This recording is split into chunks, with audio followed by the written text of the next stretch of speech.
Sobat Katolikku hebat, sehari setelah Hari Raya Pentakosta, gereja merayakan peringatan wajib Santa Perawan Maria Bunda Gereja Mater Ecclesiae.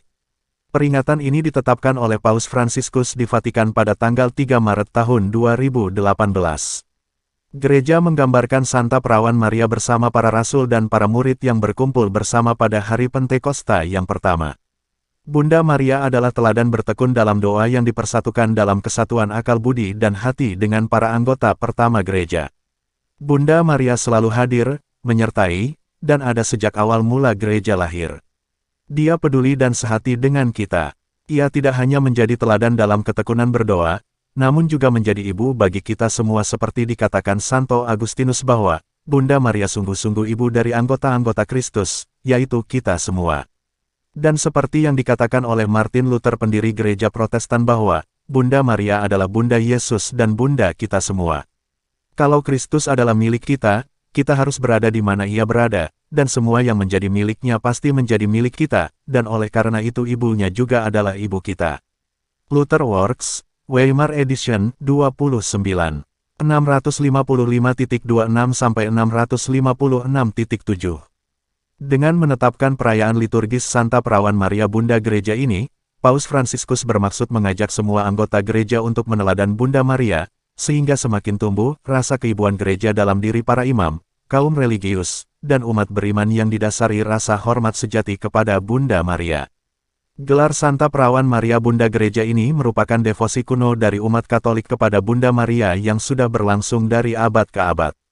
Gelar Maria sebagai Bunda Gereja pertama kali digunakan oleh Berengaut Uskup Treves, kemudian Santo Antoninus, Uskup Agung Florence, dan Santo Laurentius Giustiniani.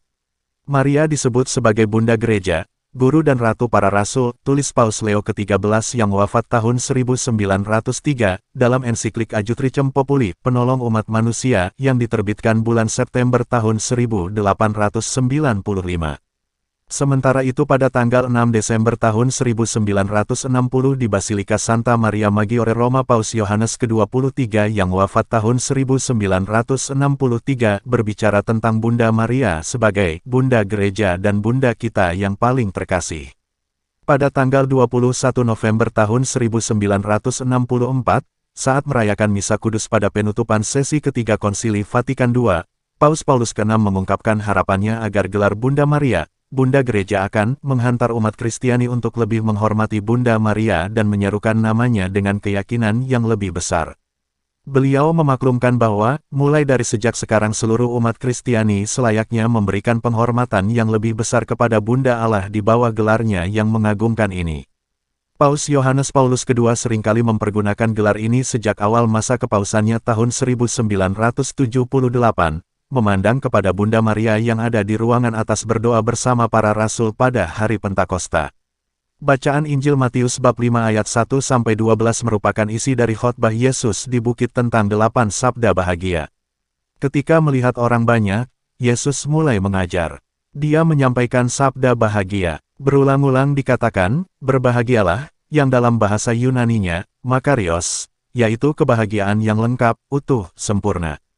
Salah satu sabda bahagia itu adalah berbahagialah orang yang suci hatinya, karena mereka akan melihat Allah. Bunda Maria mempunyai hati yang suci.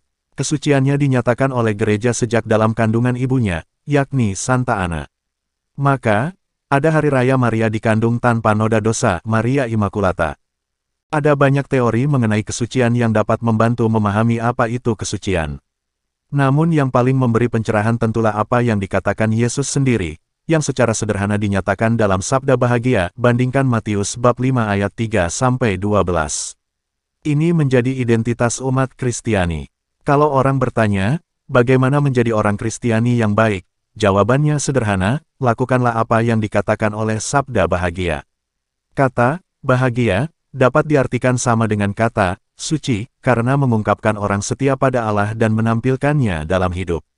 Sabda bahagia ini mengingatkan kita bahwa Tuhan menuntut komitmen dari dalam hati kita terhadap saudara-saudari. Sobat Katolikku hebat, pertanyaan refleksi untuk kita. Seberapa sering kita berdoa melalui Santa Perawan Maria Bunda Gereja selama ini? Berdoalah bersama Bunda Maria memohonkan rahmat dan berkat dari Allah Tritunggal Bapa Putra dan Roh Kudus.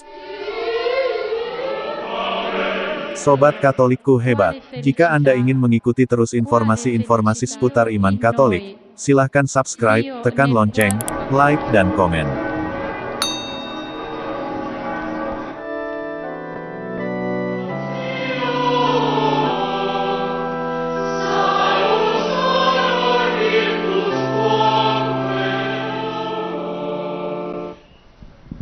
Tribue nobis Domini Deus perpetuus.